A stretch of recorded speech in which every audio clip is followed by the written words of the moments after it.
Bonjour à tous et bienvenue sur ma chaîne Geek Graphiste. Alors avant de commencer, je t'invite à cliquer sur le bouton abonner sur la petite cloche si tu ne l'as pas encore fait. Vous êtes de plus en plus nombreux à me suivre et à me dire que cette série vous est très utile, alors c'est parti pour un nouvel épisode de 1 minute, un outil sur Photoshop.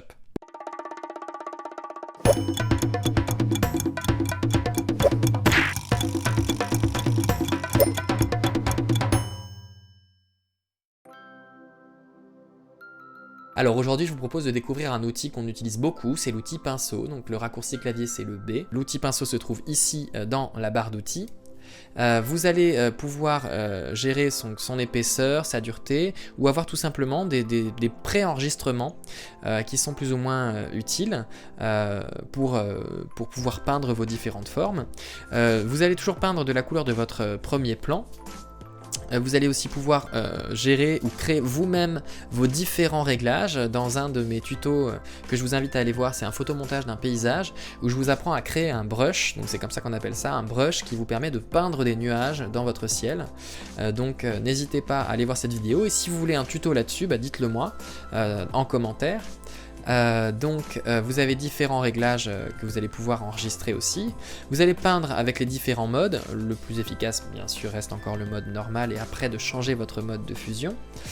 Vous allez pouvoir influencer l'opacité de votre pinceau. Donc là je vais me mettre en blanc. Donc si je peins mon pinceau, donc là vous voyez j'ai utilisé CTRL et ALT encore une fois, je me déplace sur le côté, sur la hauteur pour influencer la dureté et sur le côté pour la hauteur, la grosseur. Donc si je me mets sur 100, je peins à 100%.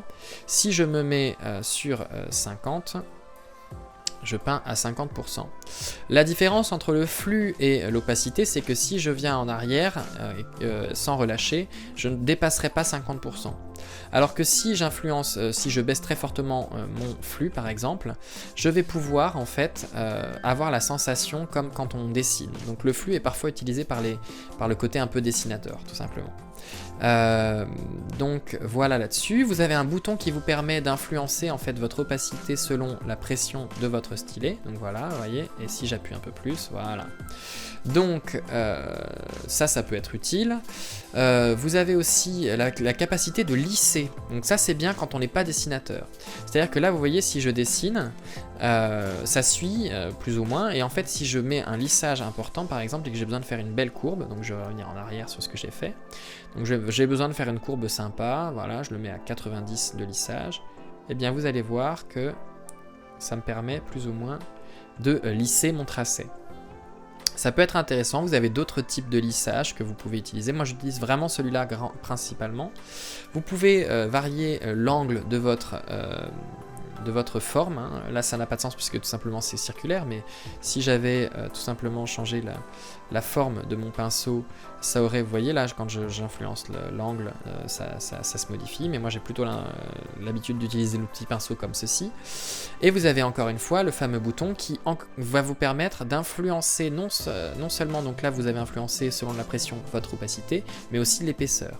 Donc si je fais ça, voilà, vous voyez, j'appuie pas très fort et j'appuie un peu plus fort, voilà. Donc voilà pour les différents éléments. Et un qui est très utile aussi, c'est l'outil de symétrie. Vous allez choisir votre axe, vos éléments de symétrie. Donc je prends un truc tout simple, parce que moi je vais me mettre dans un beau papillon. Je valide mon axe de symétrie. Je pourrais même le redéplacer en fait. Hop là. Donc je le redéplace. Si j'utilise l'outil pinceau bien sûr. Voilà. Donc je le mets à cet endroit-là, bien comme il faut. Je vais créer un calque par derrière, voilà.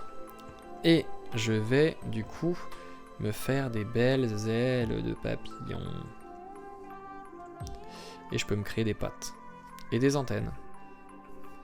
Donc, bon voilà, vous voyez à peu près mes compétences de dessin, comme quoi on n'est pas obligé d'être dessinateur quand on est graphiste. Donc voilà pour l'outil pinceau.